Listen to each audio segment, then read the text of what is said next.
The room went silent the moment Ethan's voice rose. Forks froze midair, wine glasses stopped halfway to lips, and the air grew thick with the kind of tension that only years of buried resentment could create. Maya Brooks sat at the end of the long mahogany table, her hands resting calmly in her lap. Around her, Ethan's family watched with thin smiles, a mixture of judgment and satisfaction. They'd never accepted her. Not really. To them, she was the outsider who'd married into their perfect world. The woman from a different background, who should have been grateful to sit at their table. The dinner had started as a celebration. The Brooks family company had just posted record profits, and Ethan's parents were gloating about how far the family name had come. They spoke as though Maya's presence had nothing to do with it. As if she were an accessory, not the architect behind their success. Ethan, emboldened by their praise and a little too much wine, had joined in the mockery. He'd laughed at their jokes about diversity hires, made snide remarks about Maya's luck, and ignored her attempts to steer the conversation toward business. But when she finally pushed back, calmly, with facts and poise, he snapped. The argument escalated until, in front of everyone, Ethan spat in her direction. The room gasped. His mother's hand flew to her mouth. His father muttered something about keeping the peace. Maya didn't move. Her eyes met Ethan's, cold, steady, unblinking. Then she stood, dabbed her napkin against her cheek, and placed it neatly on the table. "Enjoy your dinner," she said softly. "You'll want to remember this meal." And with that, she walked out, leaving behind a stunned silence and a table full of people who still didn't realize what she meant. Because what none of them knew, not Ethan, not his smug parents, not his whispering cousins, was that the company they'd spent the evening celebrating didn't belong to them anymore. It belonged to her. And by the time they found out, the empire they thought they controlled would already be hers. Completely. The evening had begun like every other Brooks family gathering. Polished, performative, and painfully insincere. The dining room was immaculate, lit by a chandelier that hung like a crown above the table. Crystal glasses gleamed. Every fork was placed precisely where it should be, and every smile was just a little too sharp. Maya had attended enough of these dinners to know how they went. The same questions, the same backhanded compliments, the same invisible line between them and her. But tonight was different. Tonight, something in her had already begun to shift. A quiet detachment, a calm that came from knowing more than everyone in the room. Ethan's mother, Veronica Brooks, had started things off as usual. "Maya, dear, that dress is bold," she said with her usual patronizing smile. "I suppose confidence is one of your charms." Maya returned the smile effortlessly. "Thank you, Veronica. Confidence pays off well in business." Veronica's husband, Richard, chuckled. "That's true, though I'd say the company's success comes from good leadership, the kind Ethan's been providing. You must be very proud of him." Maya's fork paused briefly above her plate. She glanced at Ethan, who smirked, basking in the compliment. "Of course," she said simply. "Leadership takes many forms." Ethan took a sip of wine, leaning back in his chair. "Yeah, but it also takes experience, right? Not everyone has that kind of background." The tone wasn't lost on anyone. The words hung between them, subtle but sharp. His cousins snickered. His father smiled approvingly, like a teacher proud of his student. Maya exhaled softly. She'd dealt with worse. With clients who underestimated her, investors who doubted her, executives who assumed her ideas came from someone else. She'd built an empire in silence, carrying the weight of other people's ignorance like armor. But tonight, the cracks in Ethan's mask were showing. The conversation turned to the company's growth. The recent expansion, the soaring profits, the magazine feature that had named Brooks and Vale Innovations one of the top privately held tech firms in the country. Richard raised his glass. "To the Brooks legacy, built on tradition, hard work, and family." The others echoed him, glasses clinking. Maya lifted hers slowly, her lips curving just slightly. Tradition, hard work, family. 3 words that had meant nothing until she walked into their lives. Ethan looked at her. "Go on, Maya," he said, the alcohol already giving his voice a cocky edge. "Tell them what it's like watching this family succeed. Must be something, huh?" Her brows lifted. "Watching?" she repeated, her tone even. "I've been part of that success, Ethan."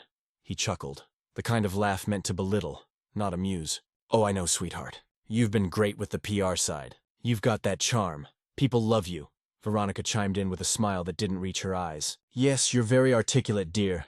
It's refreshing to see someone with your background fit in so well." Maya's jaw tightened. "My background?" Veronica waved a dismissive hand. "You know what I mean. You've come so far. We're proud of that."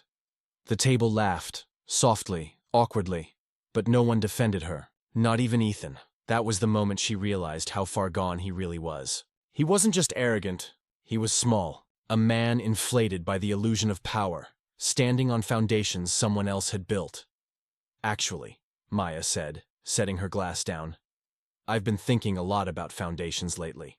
What holds things up? What keeps them from collapsing? Ethan's cousin smirked. You mean like family loyalty? Her gaze slid to him, calm, cutting. No, she said. More like ownership. The room fell quiet for half a second.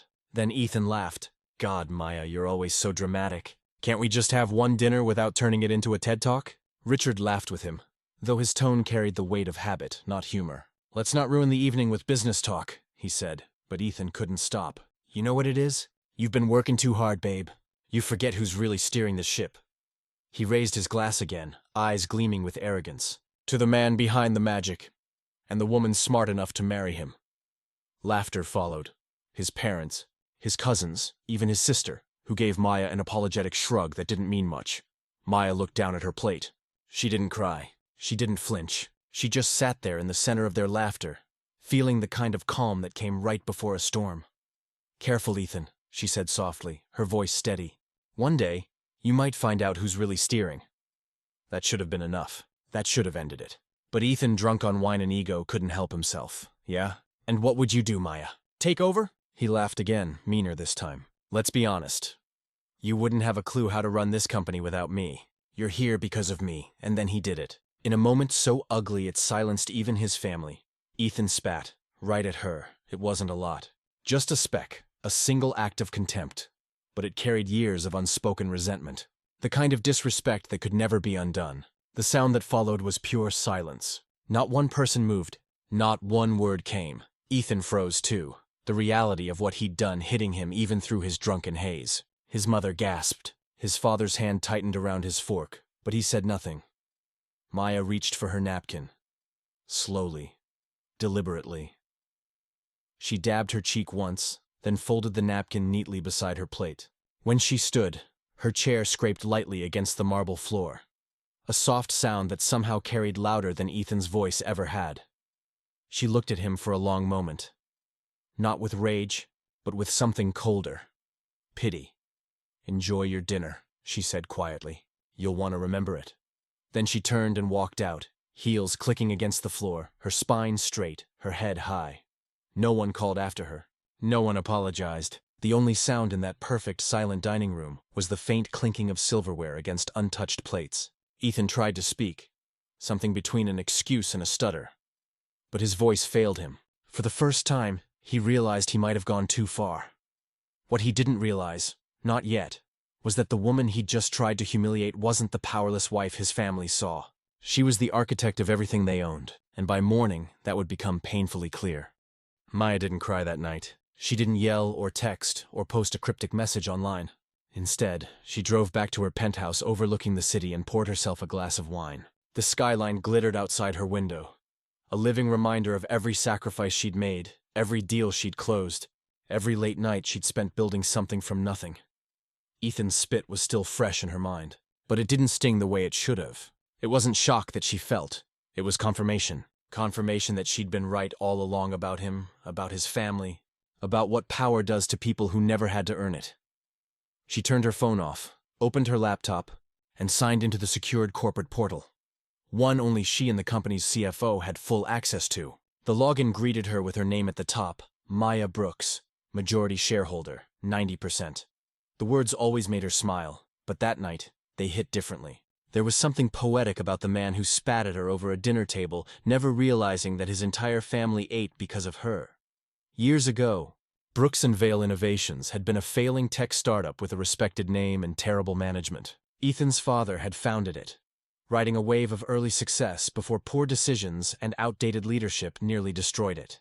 Ethan, freshly out of business school and full of arrogance, had been brought in as the future of the family legacy.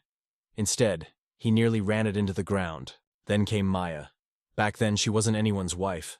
She was a self-made venture capitalist with a reputation for reviving dying companies. Her firm had backed startups across the country.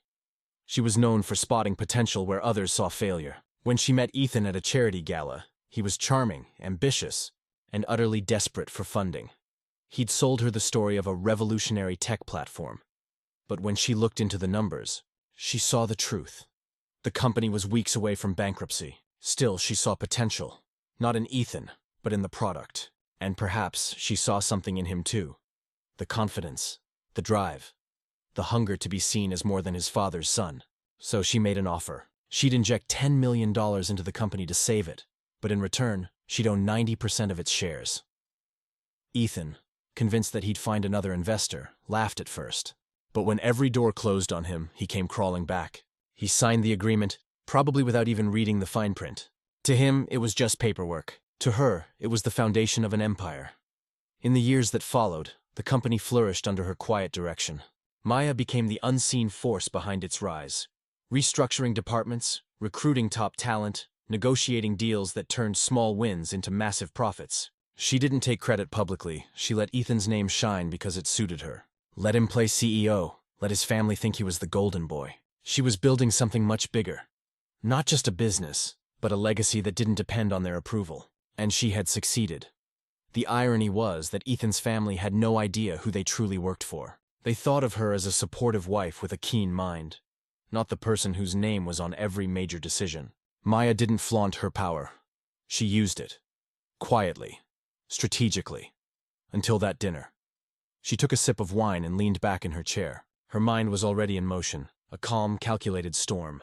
Ethan had crossed a line that could never be uncrossed, and while the humiliation hurt, it also freed her. She no longer had to play the patient partner, the silent strategist behind the curtain. She could finally show them all who she was. The next morning, her assistant, Nora, arrived at her office to find Maya already at her desk, reviewing files. "You're in early," Nora said cautiously. "Couldn't sleep," Maya replied, eyes still on the screen. "We're restructuring the board. Effective immediately." Nora blinked. "Restructuring? Ma'am, that's major." "I know." Maya's tone was calm but final. She opened a document labeled Board Governance Agreement and began typing. Within minutes, she drafted memos removing Ethan's family from their non-essential board positions. None of them held actual shares. They'd been kept on for appearances and family pride. That ended today. "Send this to legal for review," Maya said. "And schedule a meeting with the board for Friday. Full attendance required." Nora hesitated. "Does Mr. Brooks know?" Maya finally looked up, her gaze sharp. "Not yet, but he will." For the next few days, she went about business as usual, attending meetings, signing off on budgets, reviewing quarterly reports.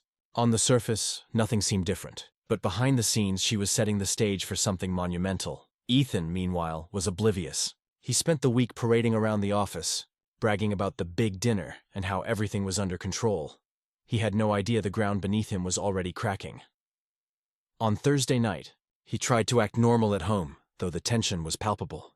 He attempted small talk over dinner, pretending the weekend's outburst had been forgotten. Maya gave him polite, distant answers, just enough to keep him guessing. When he finally brought it up, his tone was defensive. "Look, I was drunk, okay? I didn't mean anything by it." Maya's fork stopped midair. "You spit on me, Ethan." He winced. "I know, I messed up. But come on, you're acting like I hit you or something. It was one stupid mistake. Can we just move past it?" She looked at him for a long moment, her expression unreadable. "You really think that's all it was?" He frowned. "What's that supposed to mean?" She smiled faintly. "You'll find out tomorrow." He laughed nervously. "You're not still mad, are you?" She didn't answer. She didn't need to. The next morning, Brooks and Vale Innovations headquarters was buzzing with activity. The entire board had been called in for an emergency meeting, a rare occurrence that sent whispers through every department. Ethan strutted into the room, assuming it was about a new product launch or an investor announcement. He hadn't even bothered to read the memo in full. Maya was already there, seated at the head of the table. Her posture was composed, her expression serene. "Morning, everyone," she said as the last few members filed in. "Let's begin." Ethan took the seat beside her, smirking. "Running the meeting today? That's cute." She turned to him with a calm smile. "Actually, Ethan, this meeting concerns company ownership and leadership structure. I think you'll find it enlightening." He chuckled, confused but cocky. "All right, let's hear it." Maya glanced at Nora, who began distributing folders to everyone at the table. Inside each one were documents detailing the company's legal ownership. Full breakdowns of share percentages, signatures, and timestamps. The room grew quiet as people began to read. Ethan flipped through his folder, his brow furrowing. What is this? Maya's voice was steady. It's the ownership record. You signed the agreement yourself, years ago. I thought it was time the board understood who actually owns this company. His face drained of color. That's not possible. I'm the CEO. You're the CEO, she agreed. Because I allowed it. You hold 10% of the company. I own the rest. Silence filled the room. One of the board members coughed softly. Another adjusted his glasses, unsure whether to look at Ethan or Maya. Maya continued, her tone professional but firm. Effective immediately. All strategic decisions will go through my office. Any misuse of company funds, personal or otherwise, will be audited. And any further disrespect from anyone associated with this company will result in immediate termination. Ethan's mouth opened, then closed again. You're serious? Deadly, she said quietly. He looked around the table, but no one met his eyes. For the first time in his life, Ethan Brooks wasn't the most powerful person in the room, and everyone knew it. Maya turned toward the board. That will be all for today. Thank you. One by one, the members gathered their things and filed out, leaving Ethan sitting alone across from her. Still stunned, his confidence shattered. When the last person left, Maya finally spoke again, softly, almost kindly. You said I should know my place, she said. I do. It's at the head of this table. Then she stood and walked out, leaving him in the silence he'd once used to control her. For the first time, he finally understood what power really looked like, and it didn't look like him. Ethan didn't sleep that night. He sat in his office long after everyone had left, staring at the documents Maya had handed out. The papers didn't lie. They bore his signature, the date, the company seal. He'd given her the control he'd always thought was his. For years, he'd strutted through the hallways, playing the role of visionary CEO, the genius son who had saved his father's company. All that time, Maya had been the one making the real moves, closing deals, restructuring departments, keeping the company alive when his decisions nearly ruined it. He didn't just feel embarrassed now, he felt exposed. He tried to call his father for advice, but Richard's response was cold and brief. You signed the papers, Ethan. You gave it away. Fix it, or live with it. Fix it. That was what Ethan kept repeating to himself all night. Fix it. As if there was something to fix. As if a contract that had been legal for nearly a decade could be undone with a few angry words. By morning, Maya's announcement had spread through every corner of the company. Emails, whispers, hushed conversations in hallways. Everyone knew. Maya Brooks wasn't just the boss's wife anymore. She was the boss. When she arrived that day, people stood a little straighter. There was something about the way she walked, composed, assured, commanding quiet respect without demanding it. Nora greeted her with a small smile. Good morning, Mrs. Brooks, Maya returned it. Good morning, Nora. Let's prepare the conference room. I'll be meeting with the board again in an hour, and Ethan's family will be joining us. Nora hesitated. His family? Yes, Maya said, her tone calm. It's time they understood the new order. By noon, everyone was gathered. Richard and Veronica Brooks, Ethan's sister Claire, and a few of their longtime family advisors. They entered the conference room with faces full of suspicion and thinly veiled anger. Maya, Veronica said, her voice dripping with false sweetness. We've heard some rather confusing news. You've apparently made some changes? Maya gestured for them to sit. Not changes, she said. Clarifications. Richard frowned. Clarifications about what exactly? Ownership, she replied simply. It seems there's been a long-standing misunderstanding about who controls Brooks and Vale Innovations. Richard let out a bitter laugh. Now, Maya, let's not play games. This company was built by my family. You're part of it, of course, but nothing, Maya interrupted, her voice sharp enough to slice through the room. This company may carry your name, Richard, but I built its success. Your leadership nearly drove it into bankruptcy. My investment, my strategies, my team, that's what saved it. Ethan, sitting across from her, shifted in his chair. Maya, we don't need to do this in front of everyone. We absolutely do, she said. Her tone wasn't angry. It was calm. Dangerously calm. You humiliated me in front of your family. Consider this a public correction. Veronica's face turned pale. You can't be serious. This is family business, not something to air out like dirty laundry. Maya leaned forward. You're right, Veronica.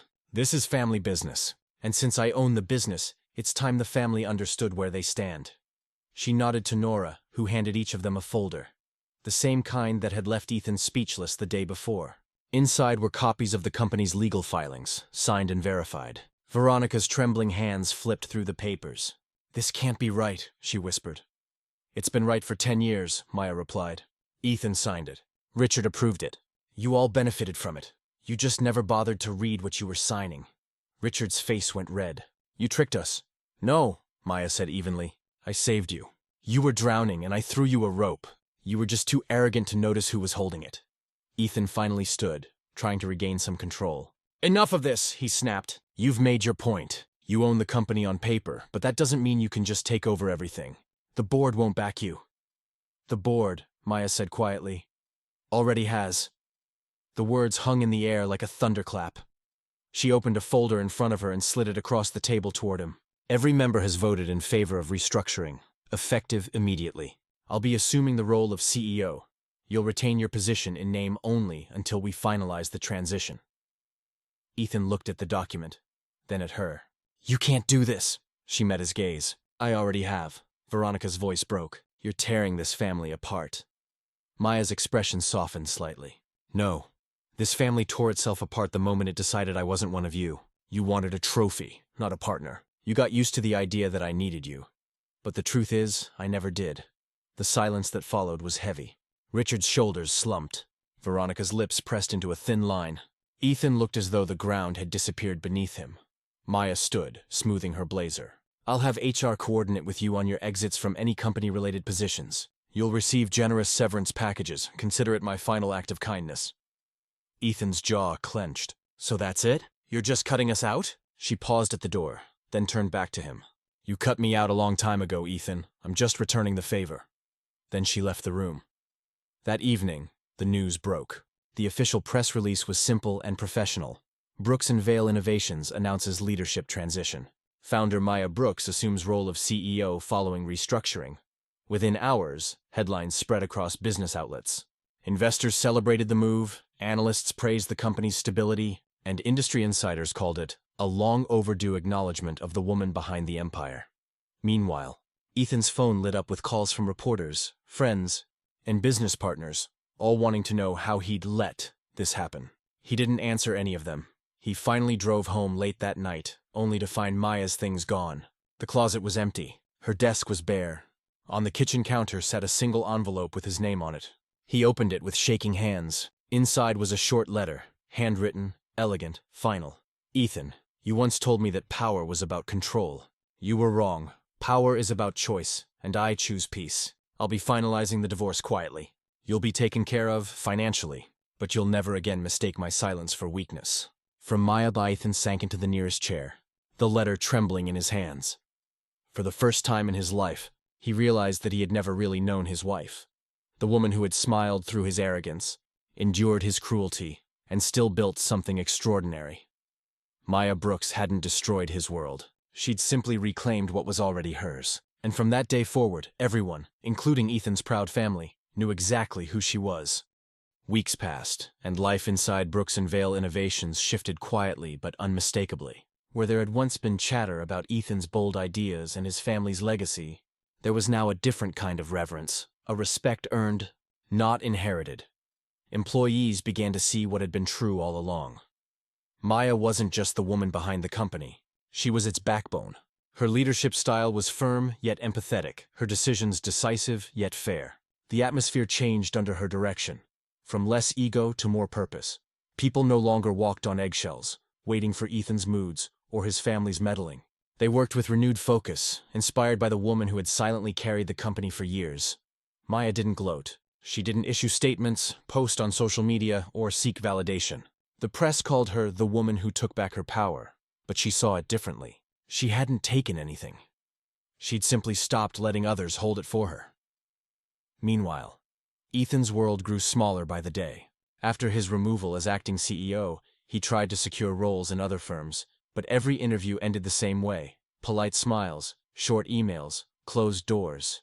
His reputation had shifted from young visionary to the man who lost his empire to his wife. His pride couldn't survive the whispers. Veronica and Richard withdrew from public life, their social circle shrinking as people distanced themselves from scandal. The Brooks family name, once synonymous with prestige, was now overshadowed by Maya's, a name that carried real power. The divorce went through smoothly. True to her word, Maya handled everything quietly. Ethan received a generous settlement. Not because she owed it to him, but because she refused to let bitterness dictate her choices. One afternoon, months after the fallout, Ethan showed up at the company headquarters unannounced. He looked smaller somehow. Not physically, but in presence. Gone was the man who had once commanded attention the moment he walked into a room. He asked to see Maya. When she agreed, it wasn't out of sentimentality. It was closure. He entered her office hesitantly. The space was different now. Minimalist, organized, filled with calm energy. A few photos sat on her desk. One of her late parents, another of her younger self standing outside her first business. No trace of him. "Maya," he began, his voice low. "You look good," she nodded. "Thank you. Sit down." He did, his hands clasped nervously. "I wanted to apologize. For that night. For everything, really." Her expression didn't change. "Apologies don't erase actions, Ethan. I know. But I meant it." He sighed, leaning forward. "I keep thinking about that dinner. I don't even know why I did what I did. You didn't deserve that." "No," she said softly. "I didn't." He looked up, searching her face for some sign of the woman who had once laughed with him, believed in him, built with him. "I guess I just thought I was supposed to be the one in charge. That's what I was taught. The man leads, the woman supports." Maya tilted her head slightly. "And how did that work out for you?" A weak smile crossed his face. "Not great." For a brief moment, there was silence. Not tense, not hostile, just quiet. The kind of silence that lives at the end of something, not the middle. "I'm not angry anymore, Ethan," she said finally. "I was for a while, but anger's heavy. I've carried enough of other people's weight. I'm done." He nodded slowly. "You really did build it all, didn't you?" "I did," she said simply. "And you could have shared in it. You could have stood beside me instead of above me. But you wanted to own what you didn't earn." He didn't argue. There was nothing left to defend.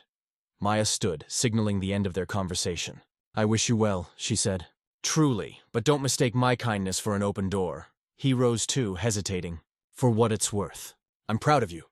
She gave him a faint, almost pitying smile. "You should be. You had a front row seat." With that, Ethan left her office, and in many ways, her life for good. That night, Maya returned home to her penthouse, poured herself a cup of tea, and stood by the window as the city lights flickered below. For the first time in years, she felt something close to peace. Not the fragile peace that comes from silence, but the real kind. The peace that follows truth. Her phone buzzed with an email notification. It was from a major publication. They wanted to feature her on the cover of their next issue. Maya Brooks, the woman who rebuilt power. She smiled, closed the message, and set the phone aside. She didn't need the validation. Her story spoke for itself. Down below, the skyline stretched wide and endless, a mirror of the life she'd built with her own 2 hands. In the end, Maya Brooks didn't just walk away from a toxic marriage. She walked into her power, the kind no one could take, question, or diminish. The woman they once tried to belittle was now the name that held everything together. And for Ethan and his family, the lesson would linger for years. Never mistake someone's grace for weakness. Never assume silence means surrender. And never forget, the person you underestimate might already own your world.